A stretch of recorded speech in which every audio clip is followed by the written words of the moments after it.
မင်္ဂလာပါရှင်ကျမတို့ channel ကနေနောက်ဆုံးရရှိထားတဲ့သတင်းသစ်များကိုတင်ဆက်ပေးပါရမယ်ပထမဦးဆုံးမြင်းကြံမျိုးအထာက3ကျောင်းမှာဆယ်ကျော်သက်အရွယ်ကလေးငယ်9ဦးကိုစစ်တပ်ကပေါ်တာဆွဲဖမ်းဆီးဆိုတဲ့သတင်းကိုတင်ဆက်ပေးပါမယ်မန္တလေးတိုင်းမြင်းကြံမျိုးအထာက3ကျောင်းမှာဆယ်ကျော်သက်ရွယ်ကလေးငယ်9ဦးကိုအကြမ်းဖက်စစ်တပ်ကပေါ်တာဆွဲဖမ်းဆီးခဲ့ကြောင်းမြင်းကြံလူထုလှုပ်ရှားမှုကော်မတီမှတာဝန်ရှိသူတဦးကပြောဆိုပါရယ်စက်တင်ဘာလ9ရက်နေ့တွင်မြင်းကြံမျိုးနယ်ကံရွာလမ်းခွဲရှိအကြမ်းဖက်စစ်တပ်စစ်စေးရေးဂိတ်မှစစ်သားများကမြင်းကြံမျိုးအထာက3ကျောင်းမှအသက်73နှစ်အရွယ်ကလေးငယ်2ဦးအပါအဝင်9ဦးကိုပေါ်တာဆွဲခဲ့ခြင်းဖြစ်ကြောင်းသိရှိရပါရယ်ရင်းကလေးငယ်9ဦးဟာမြင်းကြံမျိုးပေါ်တွင်နေထိုင်သူများဖြစ်ပြီးအသက်73နှစ်အရွယ်ကလေးငယ်2ဦးကိုသာအကြမ်းဖက်စစ်တပ်က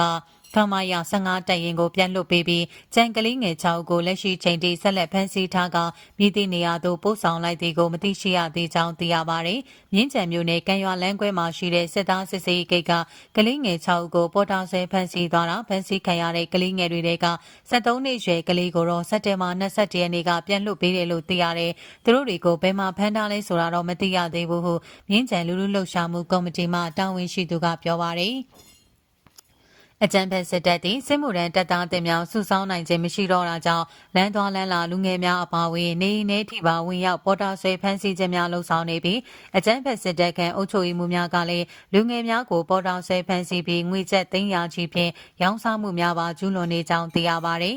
ဆက်လက်တင်ဆက်ပေးမယ့်သတင်းကြောင်းရာကတော့လေးကိကောတိုက်ပွဲတွင်လီချောင်းအပါဝင်အသေးခံ drone အပြင်လက်နက်ကြီးပစ်ကူများပြင်ပထိုးစစ်ဆင်နေတော့လေစစ်ကော်မရှင်တပ်ဖွဲ့ဝင်များတီးဆုံးမှုများနေဆိုတဲ့အကြောင်းကိုတင်ဆက်ပေးပါမယ်။ကရင်ပြည်နယ်မြောက်ရီမြို့တောင်ဘက်ရှိလေးကိကောမြို့တဲ့နယ်ပြူဟာမြောက်အရေးပါသည့်ဆွေတော်ကုန်းဘက်သို့ထိုးစစ်ဆင်နေသည့်စစ်ကော်မရှင်တပ်နှင့်ခုခံတိုက်ခိုက်နေတဲ့တော်လှန်ရေးပူးပေါင်းတပ်ဖွဲ့များ9ရက်မြောက်နေ့အထိတိုက်ပွဲပြင်းထန်နေစေဖြစ်ကြောင်းသိရပါသည်စစ်ကော်မရှင်သည်လေကြောင်းပါဝင်အသေးခံကာမီကာစီဒရုန်းများလက်နက်ကြီးပစ်ကူများဖြင့်အင်အားသုံးထိုးစစ်ဆင်တိုက်ခိုက်နေတော့လေယမန်နေ့စက်တင်ဘာ25ရက်နေ့ထိစစ်ကော်မရှင်တပ်ဘက်မှထိခိုက်သိမ်းဆုံးမှုများပြားလျက်ရှိကြောင်းစစ်ရေးသတင်းရင်းမြစ်ထံကသိရပါသည်စစ်ကော်မရှင်သည်လေးကိကောမြို့တစ်ကိုရရှိနိုင်ရေးအတွက်စက်တင်ဘာ21ရက်မှစတင်ကထိုးစစ်ဆင်လာခြင်းဖြစ်ပြီး23ရက်တွင်တိုက်ပွဲပြင်းထန်က၎င်းတို့ဘက်မှစစ်ကြောင်းလိုက်အစုလိုက်ပြုံလိုက်တိုက်ဆုံမှုများရှိခဲ့ကြောင်းသိရပါသည်စစ်ကော်မရှင်တပ်သည်၎င်းတို့၏လက်အောက်ခံနေကြားဆောင်တဲ့ BGF အကူအညီဖြင့်